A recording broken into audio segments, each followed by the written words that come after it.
السلام علیکم پیارے حضور۔ وعلیکم السلام۔ پیارے حضور، میرا نام نسیم احمد ہے اور میرا سوال یہ ہے، اگر میاں بیوی ایک دوسرے کے حقوق ادا کرنے میں کوتاہی برتیں تو اسلام اس بارے میں کیا فرماتا ہے؟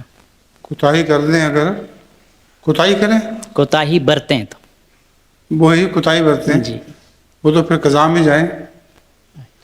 دو اسلام کا طریق یہ ہے کہ سب سے پہلے تو حکم من اہلہ و حکم من اہلہا، میاں بیوی کے دونوں کے خاندانوں میں سے کوئی معقول آدمی جو خاندان کا بڑا ہو اور سمجھدار ہو، وہ دونوں کے نمائندے بن کے بیٹھے اور وہ پھر آپس میں اپنے فریق سے پوچھ کے کہ کیا تکلیف ہے، وہ فیصلہ کریں خود مل کے اور سمجھائیں ان کو۔ یہ اسلام نے پہلا طریق بتایا ہے قرآن کریم میں۔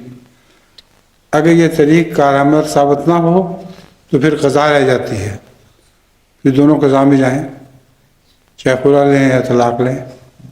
جزاکم اللہ خیر۔ ٹھیک ہے، وعلیکم السلام۔